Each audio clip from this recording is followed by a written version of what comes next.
Cecil here once again. Hey, in today's video, I just wanted to show you guys some stuff I picked up over the last couple of months, from Christmas and some other sales and some of the bigger releases. Maybe I wouldn't call them bigger, but some releases that, kind of fell under the radar of stuff like Black Ops 2, the Halo 4, a lot of the bigger console releases. As well as maybe give you a few impressions and, a bit of a end of the year update. I know in my last video I mentioned that I was going to do some stuff on the Wii U. I did get my Wii U. I did do a bit of an unboxing video, but I'll be honest, I wasn't a big fan of how it turned out. I need to kind of edit it together with some other stuff in order to do it properly and to make it at least look passable. But I just didn't kind of want to throw a rough cut video up there of it like I normally do, just because I just didn't like the way it turned out for the most part. But I will do something here pretty soon that focuses more on the Wii U. But for now, I just wanted to do and show you some stuff on some Christmas and some other pickups I've gotten over the last couple of months. Now, I'm sure as everyone is a younger kid who's a gamer, Christmas is one of the big times of the year that you get a lot of your games, especially when you're, in elementary, middle school. Now being in my adult years, Christmas is pretty much a time that I can get games, but I pretty much know what I'm getting. My mom kind of just asks me for a list of what I want.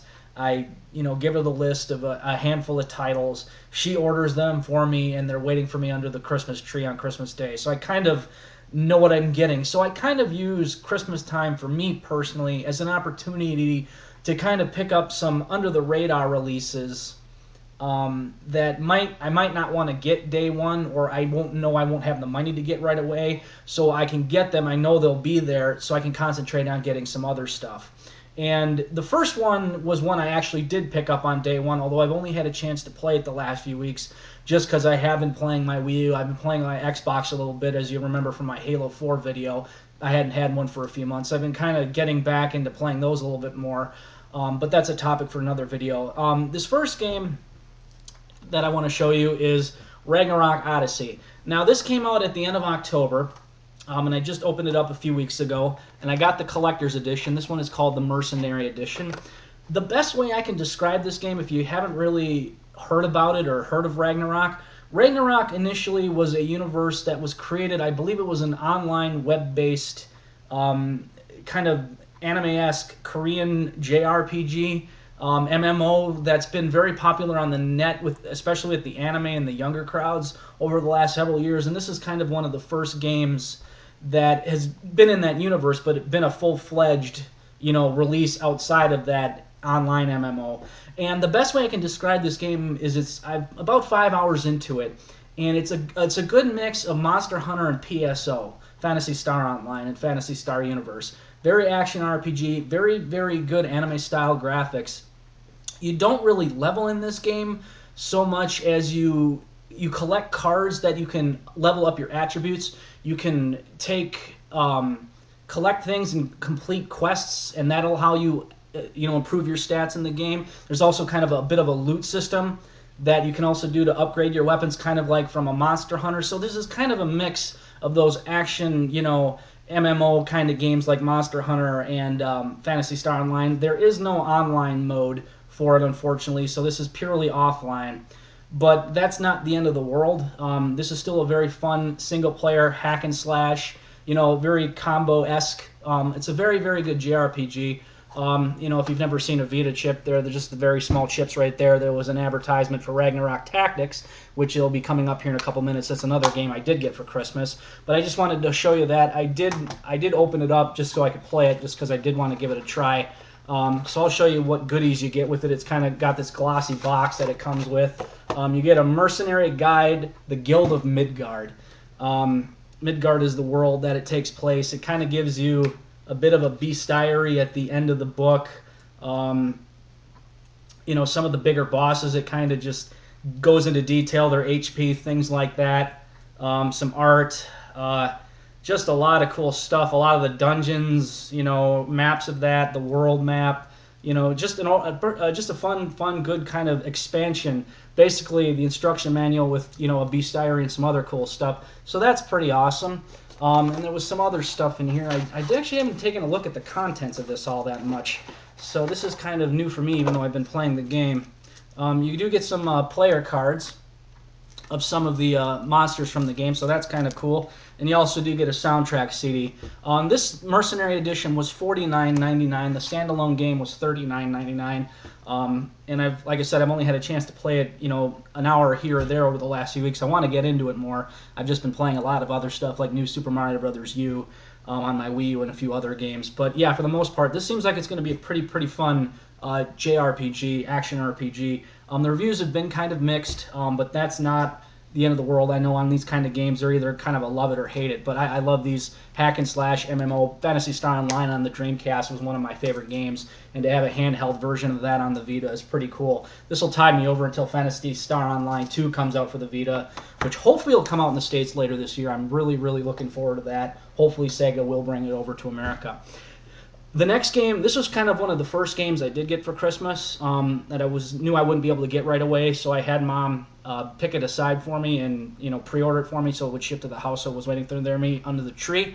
I'm not a big Persona guy, but I've heard a lot of good things about Persona 4, the PS2 version. I played a little bit of Persona 2 on the PS1. That was kind of fun, but I've just really never ever gotten into this particular universe. I've heard, like I said, there's Shin Megami Tensei, Persona, Devil Summoner. Oh god, there's just been so many releases. It's hard to keep track of it all. So, but I'm sure there's bigger fans of the series out there than me. But I've heard such good things about this. I wanted to pick up the collector's edition. This comes with a hard pouch, a Persona 4 themed hard couch, a face cover, a Vita skin, and a sticker set, and the actual game. So I'm going to open this up and just kind of share the contents with you a little bit. So yeah, what do you guys think of Persona 4? I've heard very good things about the series from other people. A lot of my friends, especially who are otaku and into anime, they just love this series. I did get Devil Survivor overclocked on the 3DS, which was a kind of an updated DS port of Devil Survivor 1, and then they came out with Devil Survivor 2 earlier this year on the original DS, and whether that'll get the overclock treatment is hard to say. But yeah, there's just so many games in that series. It's hard to keep track. So like I said, kind of a cool box. This was $69.99, so this was kind of pricey for a collector's edition. I got it on GameStop.com. It was kind of pre-sold out everywhere else, so I'm kind of glad I was able to get this pre-ordered back in September so I could get this. So here is the case. It's kind of wow, that's actually a pretty big hard case. That's kind of cool. I'm not a huge fan of the yellow. I don't think I'll use this. I've got another Vita case, but it's kind of got that hoary, all-encompassing case, and that's actually kind of cool. There is the Persona 4 skin that it comes with. I've got a screen protector on mine, so I probably won't use this, so this is going to stay in the package. Most of this stuff I'm not going to use, but it's just kind of cool. I'm a sucker for collector's editions. And here's the stickers, and here is the actual Persona 4 game. So yeah, that was kind of a fun little unboxing. Hopefully, if at some point I'll get to this. It's kind of on the back burner with a lot of other stuff. But I've been meaning to play my Vita more. So yeah, I'm hoping I'll, once I'm done with Ragnarok Odyssey and this other Vita game that I picked up that didn't have a collector's edition, which was kind of surprising, but not really. This was actually bundled with a lot of Vitas. And there was a white special edition Vita, and that's Assassin's Creed 3 Liberation. This has kind of been getting some mixed reviews I've seen online, and I played a lot of Assassin's Creed 1. I haven't played like 2 Brotherhood Revelations or the newest 3 yet. But just going from what I played of 1, I mean, if you like Assassin's Creed 3, you have a Vita, pick this up. It's well worth it. If you're on the fence about a Vita, the white collector's edition bundle that's out there for $249.99. It's a white special edition Vita. This game and a 4 gig memory card. That's everything you need to get going right off the bat for a Vita. If I already didn't have my Vita, I would have totally jumped on that collector's edition. But yeah, this is a lot of fun. If you like Assassin's Creed, this is well worth checking out. Another game I picked up that's along the line of Ragnarok Odyssey that I've already kind of mentioned. I've not had a chance to play this one either. One that will go in the vault to be played at some point, and that's Ragnarok Tactics on the PSP.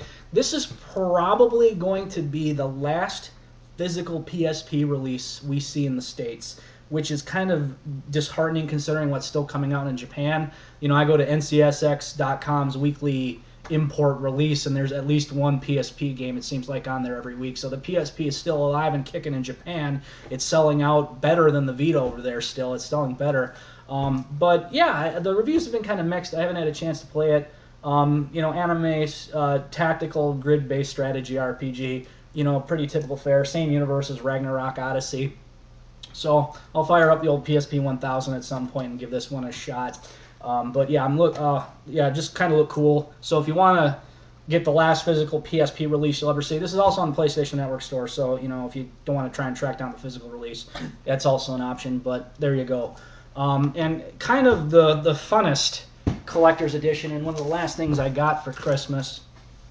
When I saw this get announced, I'm like, oh, I suppose they're not surprised they're coming out with a game based on this. I mean, I'm not a huge fan of the TV series, but Adventure Time. Hey, Ice King, why'd you steal our garbage?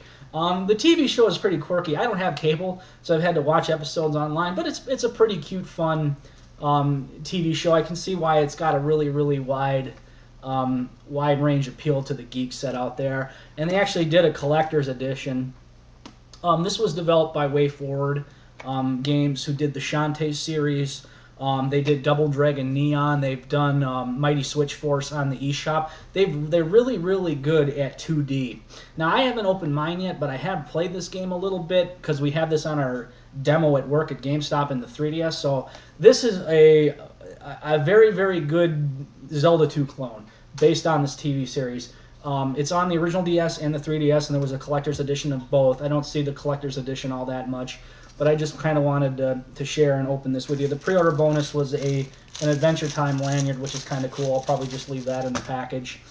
So let's pop this baby open and let's see what's in here. It's a steel book, which is kind of nice. I like steel books. They're a very, very good way to protect your games. And I know this video is probably getting a little long, but bear with me. It's don't mind me.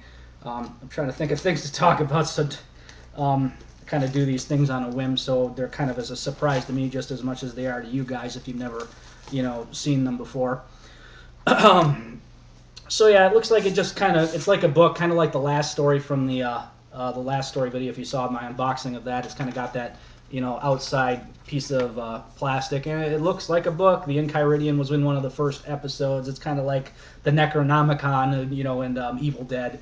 It's kind of a book full of evil, and it was in that episode. I know they go and try to find it on some mystical mountain. I forget It's been a long time since I've seen that episode, but I don't know. It's kind of a cool throwback, and you open it up, and there's some lots of goodies. The Book of Beast, which is a beast diary, I'm assuming. Let me just yep, that's a beast diary.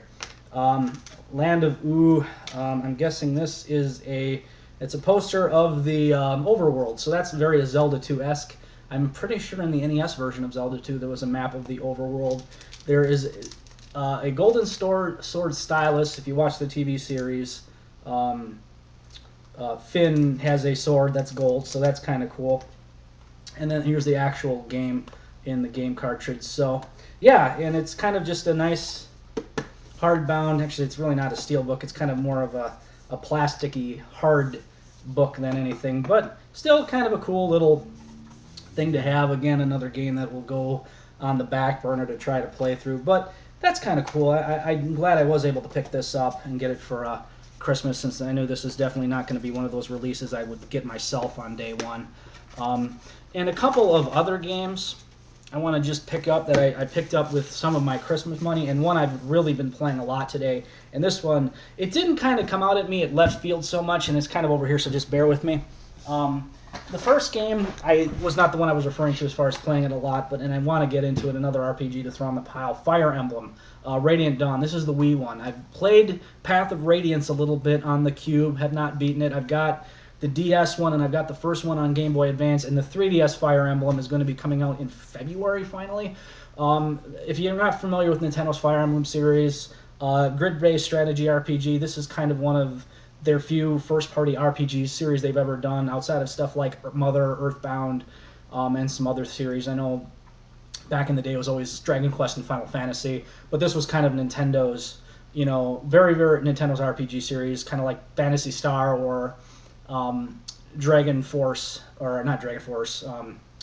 God, why can't I think of Shining Force? Shining Force for the Genesis. This is kind of Nintendo's Shining Force, very popular in Japan. We didn't actually start getting these until the GBA versions and the DS version, but definitely want to give this a try at some point. That's pretty cool. And the last game I want to share, and this one, I've heard of it. It looked pretty interesting when I saw previews of it, and I am pleasantly surprised. I had heard good things about the first one. I have the first one, but I have not put a lot of time in it on the 360. And that is for the Wii U, Sonic and Sega All-Stars Racing Transform. I wasn't expecting a whole lot out of this game. This just completely caught me off guard as to how much of a love letter this is to Sega fans. It's stuff like this, Sakura Wars 5 a few years ago, the Yakuza series, Valkyria Chronicles. These are the scant releases we see from Sega that makes me think they still have a brain of the company that I don't think of them now as kind of like another version of Rare, a shell of their former selves. This is just such a fantastic kart racer. It took some getting used to, and the transformation as you progress through each race, the course will change and you'll turn into a plane or a boat. It takes some getting used to, but once you get into it, it's just a lot of fun. There's a Panzer Dragoon level in HD, a track based on that. I'm like, oh my god, a Panzer Dragoon level. There was an Afterburner level. There's some Sonic theme levels, and this is just the start of the game. I've only played this for about 4 hours, so I haven't even gotten into it fully and know what's all in here. I kind of didn't want to see too many spoilers. And this was the pre-order bonus. We had some extra ones at work, so I just nabbed one, and it's a Danica Patrick Hot Wheels car based on her race car that's in the game, which I thought was kind of lame. I'm not a big Danica Patrick. I know it's just the fact that she's kind of a chick in NASCAR, which is kind of her appeal, and she's hot. But this game is only $40. It's on PlayStation 3, 360, the Wii U. It's also on the Vita, although I've heard really bad things about the Vita version, and it'll be out on the 3DS pretty soon here in the next month or two. So if you're going to get this, track it down on one of the consoles. But if you need a kart racer to tide you over until Mario Kart HD's eventual release, check this one out. I've heard very good things about the first one. I wish I'd had a chance to play it. I have it on the 360. This one came out. I got it first with some of my Christmas money a few days ago. Finally popped it open and tried it today. And I'm going to be playing this one quite a bit over the next few days. Great kart racer. If you're a Sega fan like I am, check it out. Well worth the $40. It's not even a full priced release right now. MSRP of $40. It's on Nintendo's eShop as a download if you don't even want to go to the store. This was the bonus edition that I think it said it had Metal Sonic and some extra exclusive things in it. Outrun Bay Track and challenges, Metal Sonic and mods, in-game stickers. So it has some extra content that's on the disc that maybe some later versions of this won't have. But yeah, check this out. I cannot stress, if you're looking for a good kart racer outside of Mario Kart Wii or anything, get this, especially if you're a Sega fanboy like I am. Well worth your time. So that's all that in a nutshell, guys. I apologize for the length of this video. I tend to ramble on a little bit. So have you had a chance to play any of this stuff I showed you today? Let me know in the comments below. Otherwise, you guys take it easy, and I'll see you next time.